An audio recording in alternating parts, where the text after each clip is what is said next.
Sejak zaman dahulu, manusia selalu menatap langit dengan rasa ingin tahu yang mendalam. Mereka bertanya-tanya, dari mana asal segala sesuatu ini? Bagaimana bintang-bintang bisa tersebar di langit? Apa yang terjadi sebelum langit dan bumi tercipta? Apakah kehidupan di dunia ini terjadi secara kebetulan? Ataukah ada suatu perencanaan yang sangat rapi di balik semua ini? Sains modern berusaha menjawab pertanyaan-pertanyaan tersebut dengan berbagai teori yang berkembang seiring waktu. Namun, sebelum ilmuwan menemukan teleskop pertama, sebelum hukum gravitasi ditemukan, dan bahkan sebelum manusia memahami bagaimana planet-planet bergerak, Al-Quran sudah jauh lebih dahulu mengisyaratkan banyak hal tentang penciptaan alam semesta yang sangat teratur ini. Al-Quran bukanlah buku sains, tetapi ia memberikan petunjuk yang mengajak kita untuk berpikir. Wahyu yang diturunkan lebih dari 1400 tahun yang lalu menggambarkan fenomena alam dengan cara yang luar biasa, yang seiring waktu terbukti sejalan dengan penemuan ilmiah modern. Lalu, bagaimana Al-Quran menjelaskan tentang penciptaan? Apa yang dikatakan Al-Quran tentang langit dan bumi, tata surya, dan bahkan fenomena alam yang baru bisa kita jelaskan dengan teknologi canggih? Mari kita lihat lebih dalam bagaimana Al-Quran dan ilmu pengetahuan saling berhubungan dan bagaimana kitab ini memberikan petunjuk tentang alam semesta jauh sebelum para ilmuwan menemukannya.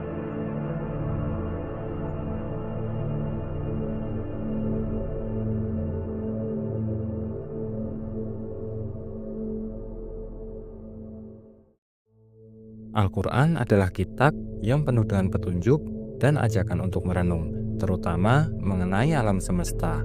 Salah satu ayat yang menggambarkan awal penciptaan alam semesta adalah dalam surah Al-Anbiya ayat 30. أَوَلَمْ يَرَ الَّذِينَ كَفَرُوا أَنَّ السَّمَاوَاتِ وَالْأَرْضَ كَانَتَا رَتْقًا فَفَتَقْنَاهُمَا وَجَعَلْنَا مِنَ الْمَاءِ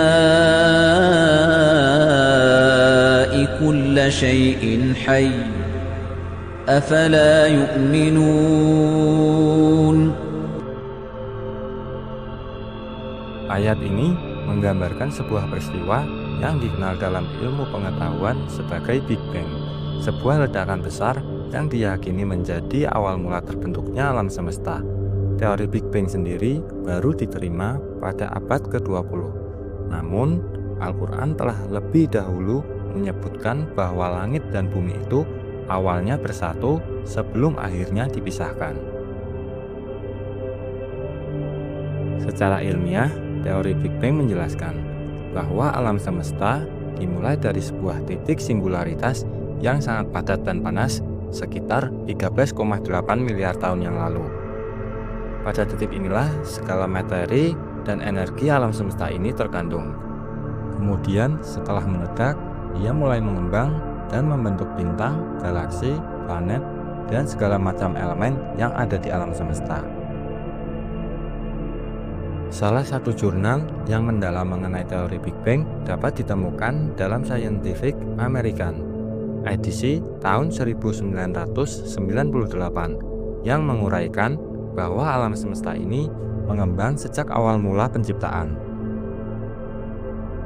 Salah satu bukti yang paling kuat untuk teori ini adalah fenomena yang dikenal dengan redshift galaksi.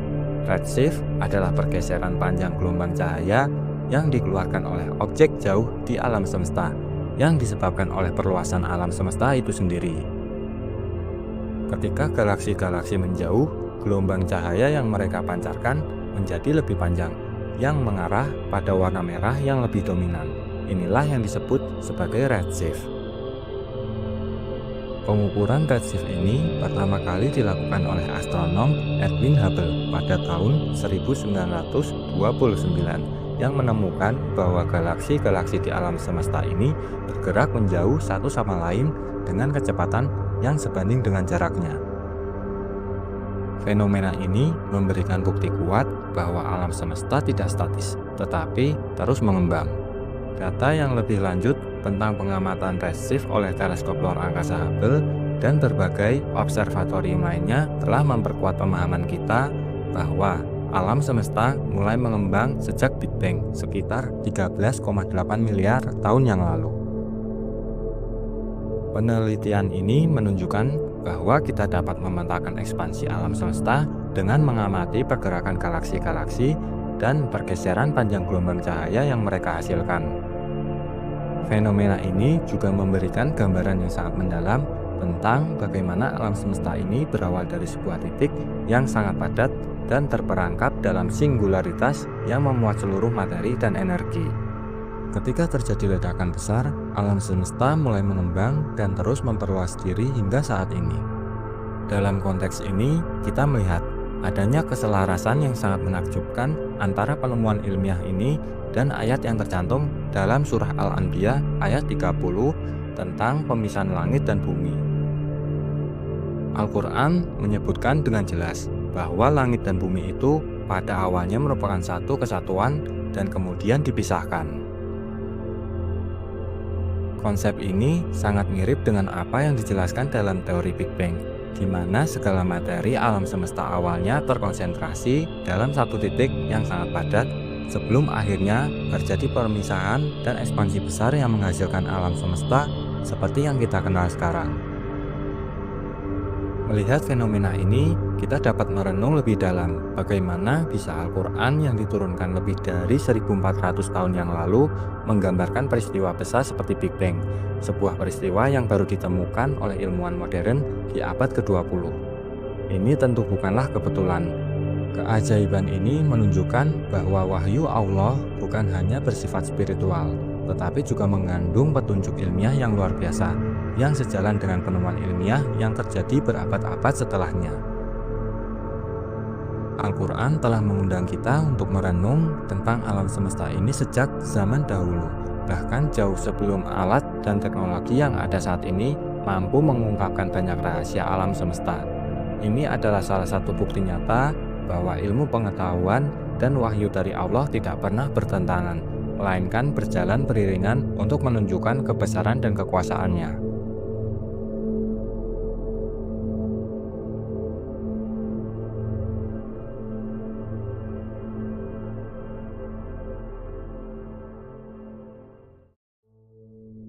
Dalam Al-Quran, Allah mengingatkan kita untuk merenungkan banyak aspek kehidupan, termasuk keteraturan antara daratan dan lautan, yang begitu penting untuk kelangsungan hidup di bumi. Salah satunya ada dalam surah Ar-Rahman ayat 19-20. Marajal bahraini yaltaqiyan بينهما برزخ لا يبغيان. Ayat ini menggambarkan bagaimana laut dan daratan memiliki batasan yang jelas, dan meskipun keduanya bertemu, masing-masing tetap berada dalam jalurnya. Lautan dan daratan ini bukan hanya menjadi tempat bagi makhluk hidup, tetapi juga memiliki peran besar dalam menjaga keseimbangan ekosistem bumi. Keteraturan ini mengingatkan kita bahwa setiap elemen di alam semesta punya fungsinya masing-masing, dan semua itu bekerja dalam keselarasan yang indah, sesuai dengan rancangan Sang Pencipta. Cobalah kita perhatikan pertemuan antara daratan dan lautan. Kita melihat fenomena seperti gelombang laut yang datang dan surut pada waktunya, serta pasang surut air laut yang teratur. Semua itu diatur oleh hukum gravitasi yang berasal dari tarikan bulan dan matahari. Ini adalah contoh bagaimana kekuatan besar seperti gravitasi bumi dan bulan bekerja bersama untuk menjaga pergerakan air laut yang sangat teratur. Bahkan arus laut yang mengalir di seluruh dunia juga berperan penting dalam menjaga suhu bumi dan mendistribusikan nutrisi ke berbagai bagian lautan. Sebuah penelitian yang diterbitkan dalam Nature Geoscience pada tahun 2019 mengungkapkan betapa besar peran arus laut dalam mengatur iklim global. Penelitian ini menunjukkan bahwa arus seperti Gulf Stream di Atlantik Utara tidak tidak hanya mempengaruhi suhu, tetapi juga pola cuaca di wilayah Eropa dan Amerika Utara. Arus ini juga membantu mendistribusikan nutrisi ke berbagai ekosistem laut yang mendukung kehidupan di laut dan pesisir. Ini juga sejalan dengan apa yang disebutkan dalam Al-Quran, bahwa lautan diciptakan dengan keteraturan yang tidak hanya menjaga keseimbangan alam, tetapi juga mendukung kehidupan. Di sisi lain, daratan dan lautan saling mendukung satu sama lain. Laut memberi banyak sumber daya alam seperti ikan, garam, dan mineral yang sangat dibutuhkan kehidupan. Sementara itu, daratan menyediakan tempat tinggal bagi makhluk hidup, tanah untuk bertani, dan berbagai sumber daya alam lainnya. Semua ini menunjukkan hubungan simbiotik yang begitu teratur dan saling bergantung satu sama lain. Alam semesta tidak hanya teratur dalam hal pergerakan benda langit, tetapi juga dalam interaksi antara daratan dan lautan yang mendukung kehidupan. Proses alami seperti siklus air, di mana air menguap dari lautan, membentuk awan, dan turun kembali sebagai hujan, menunjukkan sistem yang sangat efisien dalam mendukung kehidupan di bumi. Sebuah studi yang dipublikasikan dalam Geophysical Research Lectures pada tahun 2017 juga menunjukkan pentingnya siklus hidrologi global dalam mendistribusikan air bersih ke seluruh dunia yang memastikan keberlanjutan kehidupan di bumi.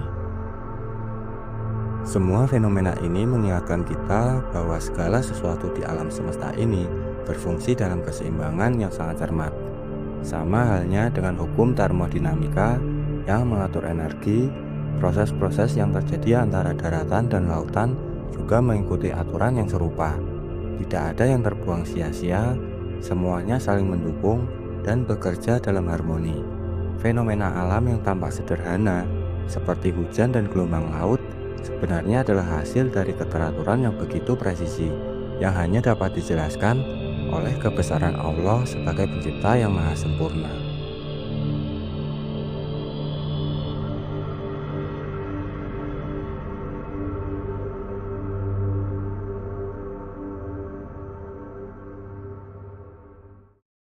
Dalam Al-Quran, Allah mengajak kita untuk merenungkan fenomena alam yang sangat dekat dengan kehidupan kita.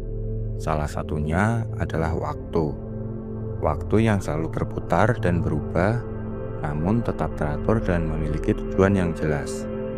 Salah satu ayat yang menggambarkan peredaran waktu dapat kita temukan dalam surah Al-Imran ayat 190 yang mengatakan, Inna fi khalqis samawati wal ardi wa ikhtilafil laili wan nahari la ayatin li ulil albab.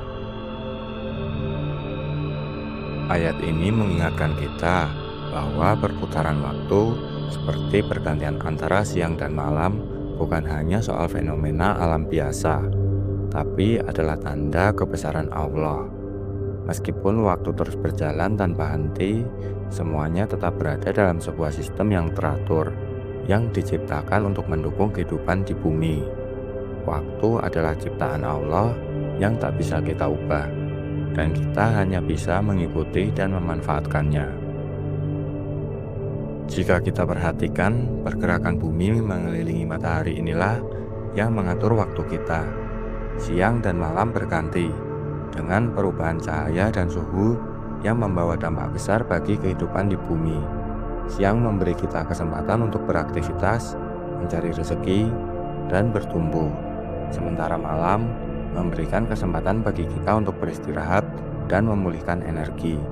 Begitu teratur dan tepat waktu, tidak pernah terlambat atau terlalu cepat. Semua ini mengingatkan kita pada surah Al-Furqan ayat 62. وهو الذي جعل الليل والنهار خلفة لمن أراد أن يذكر أو أراد شكورا. Selain perputaran siang dan malam, kita juga diajak untuk merenungkan pergantian musim yang terjadi sepanjang tahun. Setiap perubahan musim tidak hanya sekedar pergantian cuaca, tetapi juga membawa hikmah yang mendalam bagi kehidupan kita. Misalnya dalam surah Ar-Rum ayat 48, Allah berfirman, Allahul ladzi yursilur riyaha fatuthiru sahaban fayabsutuhu fis samaa'i kayfa yasha'u wa yaj'aluhu kisafan fataral wadqa yakhruju min khilalihi فإذا أصاب به من يشاء من عباده إذا هم يستبشرون. Pergantian musim antara musim panas yang penuh kehangatan dan musim hujan yang membawa kesejukan mengingatkan kita pada siklus kehidupan yang terus berputar. Musim-musim ini mengajarkan kita bahwa hidup ini penuh dengan perubahan, tetapi selalu ada tujuan yang lebih besar, yaitu mendukung kelangsungan hidup seluruh makhluk di bumi. Setiap kehidupan, baik itu manusia, hewan, maupun tumbuhan, sangat bergantung pada peredaran waktu. Semua makhluk hidup menjalani siklus waktu, mulai dari kelahiran, pertumbuhan, kematangan, hingga akhirnya kembali ke asalnya. Bahkan dalam ibadah kita, waktu juga memegang peranan penting. Salah satu contoh adalah ibadah puasa yang dilaksanakan dari terbit fajar hingga terbenam matahari, yang mengingatkan kita akan keteraturan waktu antara siang dan malam. Allah menegaskan dalam Al-Quran, surah Al-Baqarah ayat 187. Uhilla lakum laylatas siyamir rafathu ila nisaikum hunna libasun lakum wa antum libasun lahun. Alima Allahu annakum kuntum takhtanuna anfusakum fataba alaykum wa afa ankum. فالآن باشروهن وابتغوا ما كتب الله لكم وكلوا واشربوا حتى يتبين لكم الخيط الأبيض من الخيط الأسود من الفجر ثم أتموا الصيام إلى الليل ولا تباشروهن وأنتم عاكفون في المساجد تلك حدود الله فلا تقربوها كذلك يبين الله آياته للناس لعلهم يتقون. Dalam hal ini, kita diajak untuk menghargai waktu, baik itu dalam menjalani aktivitas sehari-hari maupun dalam beribadah. Setiap detik waktu yang kita miliki adalah kesempatan berharga yang tak boleh disia-siakan. Dari semua fenomena peredaran waktu ini, kita bisa menarik banyak pelajaran. Salah satunya, bahwa waktu adalah nikmat terbesar yang Allah berikan kepada kita.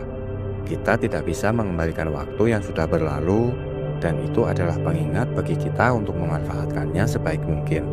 Setiap detik yang berlalu merupakan kesempatan untuk berbuat baik, beribadah, atau memberikan manfaat kepada sesama. Allah mengingatkan kita dalam surah Al-Asr ayat 1-3 tentang pentingnya waktu. Wal 'ashr innal insana lafi khusr illa alladhina amanu wa 'amilus salihati wa tawasaw وتواصوا بالحق وتواصوا بالصبر.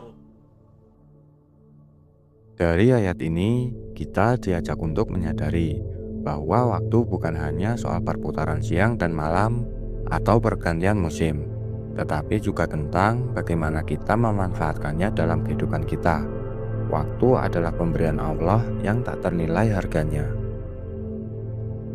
Tidak hanya siang dan malam, tetapi benda-benda langit seperti matahari, bulan, dan bintang juga memainkan peran penting dalam penentuan waktu.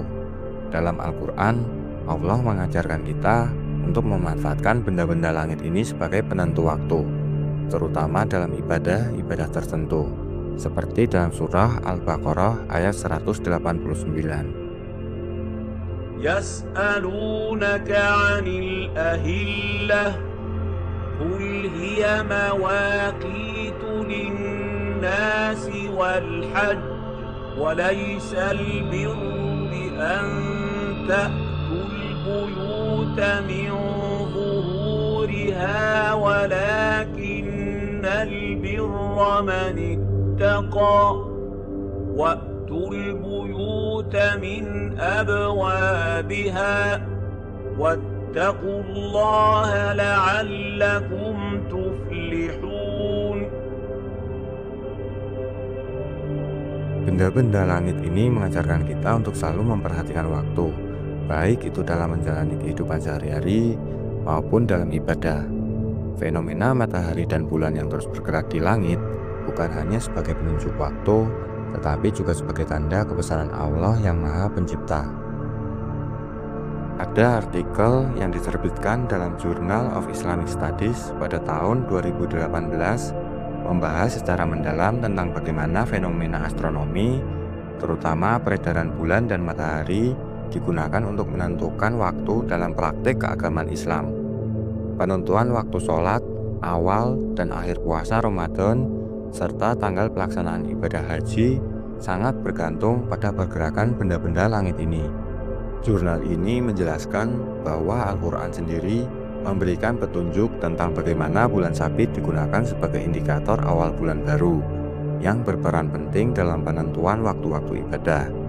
Misalnya dalam surah Al-Baqarah ayat 189, Allah menyebutkan bulan sabit sebagai penentu waktu bagi manusia dan ibadah haji.